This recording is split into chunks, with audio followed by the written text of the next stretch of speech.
Atom से शुरू किया है, रदरफोर्ड ने जो भी एक्सपेरिमेंट किया था उसके बारे में आज पढ़ने वाले हैं। रदरफोर्ड के बारे में पढ़ेंगे और यहाँ पे नील्स बोर के बारे में पढ़ेंगे। दो साइंटिस्ट के बारे में हम पढ़ने वाले हैं और बहुत ही मजे से पढ़ने वाले हैं। अगर नए हैं तो चैनल को सब्सक्राइब कर लीजिएगा, बेल आइकन को दबा दीजिएगा, जिससे जब भी मैं वीडियो बनाऊं आपके पास नोटिफिकेशन जाता रहे।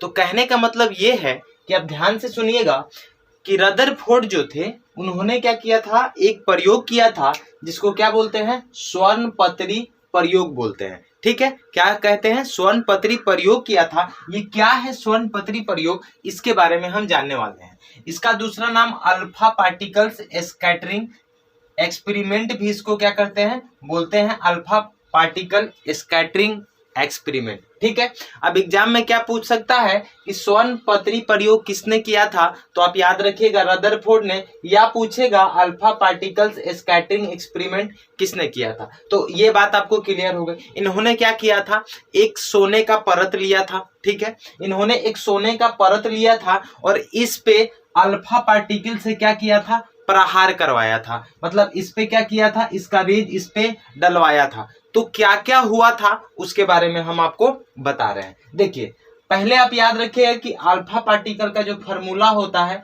यहाँ पे लिखा हुआ है 2 का पावर He, हीलियम का पावर 4 है और इसका होल पावर +2 है। ये चीज आप ये याद रखिएगा।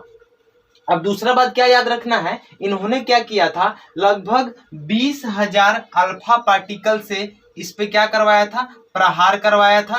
20,000 रेज से इस पे क्या करवाया, इस स्वर्णपत्री पे प्रहार करवाया था। उसके बाद इन्होंने क्या देखा कि बहुत सारे जो पार्टिकल्स है ना, बहुत सारे, कहने का मतलब ज्यादातर जो रेज है वो क्या है, किनारे की तरफ जा रहे हैं। कहाँ जा रहे हैं, देखिए ये कहाँ जा रहे हैं, किनारे की तरफ जा रहे हैं। ये कुछ इधर भाग गए, कुछ ऊपर की तरफ भाग गया। क्यों भाग गए, कहने का मतलब 20,000 में से लगभग एक जो रेज थी वो कहाँ गई, सीधे सीधे गई और वो अपने रास्ते से फिर कहाँ लौट गई, वापस लौट गई। ठीक है, सीधे गए और फिर वापस लौट गए। जब वापस लौट गए तो उन्होंने बोला कि देखिए ये अल्फा जो है ये क्या है, धनात्मक है, +2 है ना इसका, तो धनात्मक है। तो कहने का मतलब आपको पता है कि प्लस प्लस में क्या होता है, रिपेल होता है, और प्लस माइनस में क्या होता है, अट्रैक्शन होता है। ये बात आपको शायद मालूम होगा कि प्लस माइनस में आकर्षण होता है और प्लस प्लस में क्या होता है, विकर्षण होता है। जब प्लस प्लस आपस में जुड़ेगा तो ये क्या करेगा, एक दूसरे की तरफ दूर धकेलेगा, और प्लस माइनस होगा तो आके क्या हो जाएगा, चिपक जाएगा। तो कहने का मतलब ये है कि बीच में कोई प्लस वाला होगा तभी ये क्या हो रहा है, सीधा जाके और टकराकर फिर वापस क्या हो जा रहा है, वापस चला जा रहा है। तो इन्होंने क्या किया, इसी चीज को क्या नाम दे दिया, नाभिक। ठीक है, इसी चीज को क्या नाम दिया, नाभिक नाम दिया। ठीक है, इसीलिए बोला जाता है कि नाभिक का जो खोज किसने किया था, तो रदरफोर्ड महाशय जी ने किया था। उसके बाद देखिए, जब ये प्लस है तो आपको पता है कि ये माइनस की तरफ क्या होगा, अट्रैक्ट होगा। तो इन्होंने जो किनारे पे जो है वो निगेटिव चार्ज घोषित किया और बीच में जो है क्या, पॉजिटिव चार्ज किया। ठीक है, अब हम कह सकते हैं कि अगर कोई एटम है, ठीक है, तो इसका बीच वाला जो पार्ट है वो क्या होता है, पॉजिटिव होता है। ये न्यूक्लियस है, यानी ये पॉजिटिव है। ठीक है, ये पॉजिटिव है। तो देखिए हम इसमें जो है टोटल मास ऑफ एटम हम बोल सकते हैं कि मास ऑफ न्यूक्लियस। ये याद रखिएगा कि किसी भी एटम का जो टोटल मास होता है वो न्यूक्लियस के मास के क्या होता है, बराबर होता है। लेकिन एक प्रॉब्लम इनमें भी आ गई, इन्होंने एटम के बारे में तो बताया, नाभिक का खोज भी किया एटम का, लेकिन इनमें कुछ डिफेक्ट भी था। इनमें क्या था, कुछ डिफेक्ट भी था। क्या डिफेक्ट था वो मैं आपको समझाने का कोशिश करता हूं। देखिए, जैसे कहने का मतलब ये आपका कोई परमाणु है, यहाँ पे इलेक्ट्रॉन क्या करता है, चक्कर लगाता है।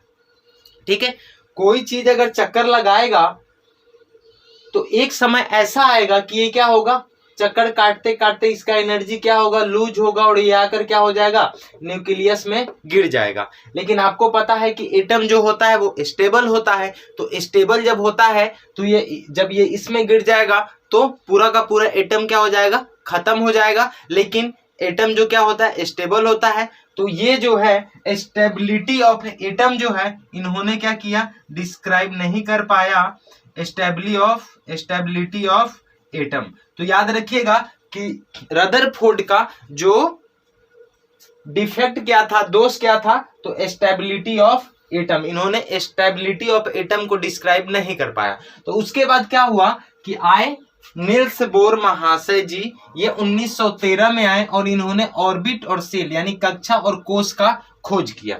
ठीक है, इन्होंने क्या किया वो मैं आपको बताता हूं। इन्होंने, ये तो नाभिक का खोज तो रदरफोर्ड महाशय जी ने किया था।